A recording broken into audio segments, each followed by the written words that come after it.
Hello everybody, welcome to Gregsbeerreviews today. Let's go see what's in the fridge today, guys.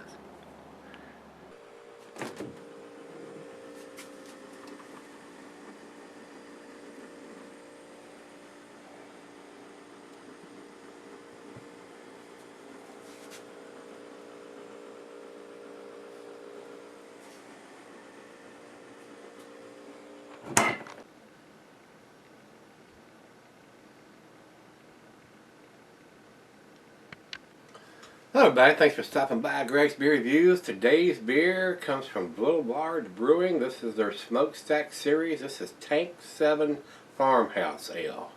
And this was sent to me by Dan from Kansas. Sent me a couple of the Smokestack series before they Boulevard just started distributing to Virginia the 29th of June, I think it was. And they have not sent any of the Smokestack series here. They've doing their little regular small 12-ounce bottles instead of this style bottle.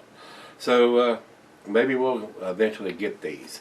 And this one has a big bright date on it. It says Best by March 8, 2014.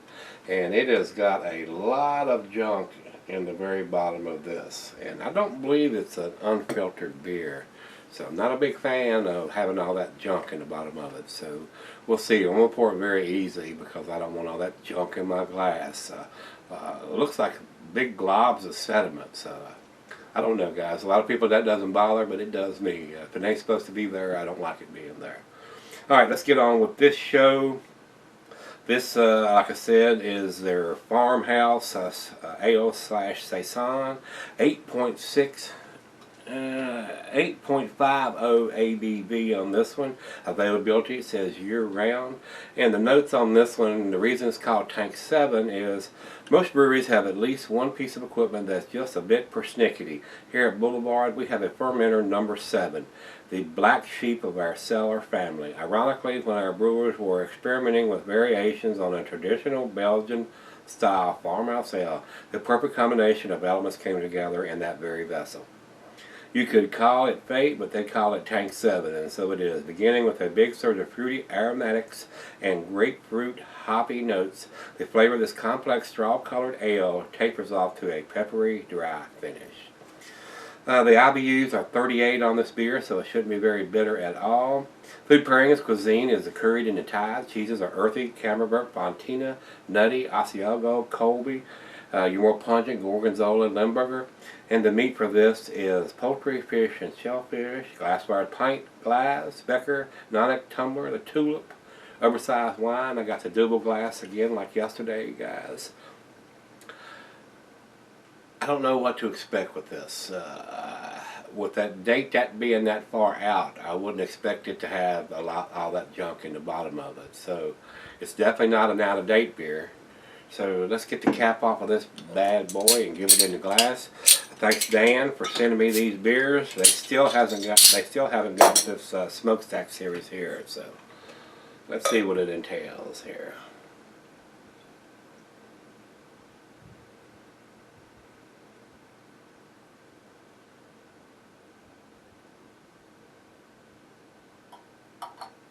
And that's what we got. Kept the junk in the trunk. It is a very amber. It's a darker than a golden, but it's not as dark as the one we did yesterday. It's a lightly golden with a lot. I'm gonna say a lot, but it got a few bubbles streaming up, so it looks fairly well carbonated.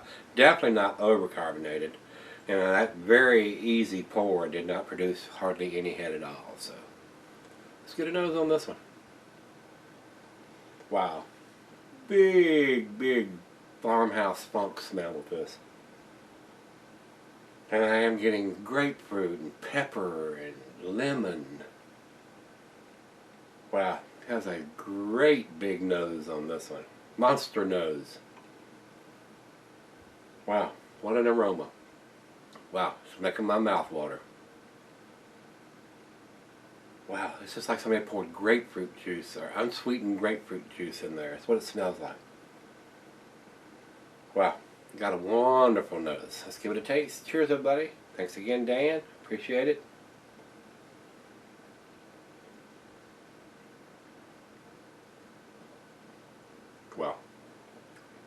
lot of taste. I'm definitely getting the peppery taste there.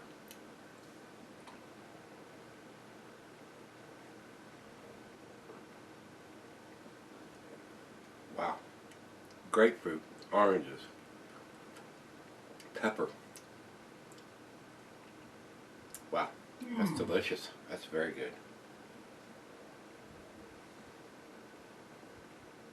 Mm. Very, very tasty beer. Wow. I believe this is a winner, guys. We're going to let it warm up like I always do. Let her taste it, and we'll come back and give some final notes and the final chug and see where this one ends up. But right now, it looks like a winner. It's got the date on the bottle, a very legible date, too. No code, Best Buy. I like how they do that in that bright white lettering. Even with the condensation on the bottle, you can read. Even my old tired eyes can read that without glasses or anything. So I like how they date their bottles. Definitely got a thumbs up on the way they're dating their bottles. And probably going to get a good thumbs up on this beer when we come back. Stick around and see what this one gets, guys. Alright guys, I'm back. Got just a little bit, maybe just a little bit more than a little bit. Wow. What an awesome smell and taste to this beer. I surely hope that they will start sending these beers here. And if they do, I'm probably going to grab some, and I may even re-review it with a super fresh bottle, just to see, just for my curiosity, if it's supposed to have this junk in the bottom of the bottle like that. I'm not familiar with that. It doesn't say anything about being unfiltered or anything like that. And from some of the other reviews, I haven't noticed anybody saying that it had a lot of stuff in the bottom of the bottle. So it may be my ignorance here, guys. It may be an unfiltered or supposed to have that sediment in it. I don't drink enough of the saisons or the Farmhouse style ale to know. Usually, if it's a cloudy beer, it's already mixed up in the bottle and stuff. But where it's been sitting in the fridge for a month or two, and I don't know when it was exactly put in the bottle, because this is an 8.5% beer.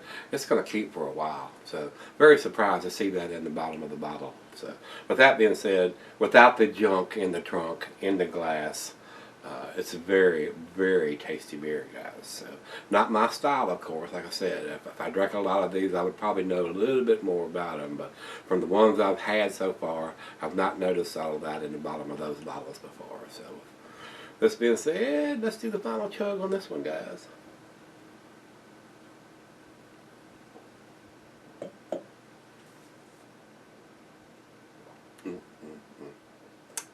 Very nice. Not getting any alcohol whatsoever. Very well made beer. The back end's got a really nice peppery taste. The front end has grapefruit. Very citrusy. Maybe a little oranges in there and pears. Very, very nice. Very delightful. Very good beer. I'm definitely impressed with the Boulevard beers.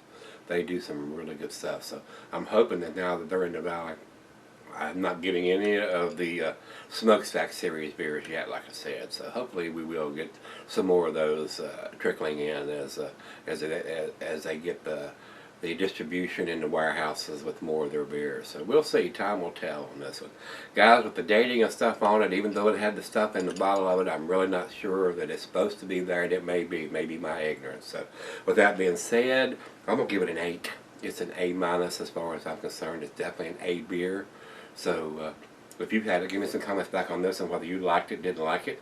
Let's go to the ratings. Beer Advocate says it's 93, which is in their outstanding range. So impressive numbers from those guys. And Rate Beer says 99 overall and 98 in the style. So I may be a little on the low side. This may be a 9 out of 10 beer, maybe even a 10 beer in the Farmhouse Saison style. So I'm going to stick with what I give it. I'm going to give it the 8, which is the A-. So give me some comments back on this one, whether you had it, not had it. The openers, the new set, third batch of openers has come in. So if you need openers or a t-shirt, give me a shout. We got plenty of them. I don't think we got any more 3Xs, and I don't have any more larges. For some reason, those got mixed up, and I think they sent me more 2Xs and more mediums than than they should have. So kind of, and I have to order at least 25 of them at a time, so I'm not going to order 25 larges. So we'll see. If you don't need a large or 3X, I've got plenty of those shirt size. So give me some comments back on this beer, and as always, rate, comment, subscribe, and let's go see what's in the fridge tomorrow. See everybody then.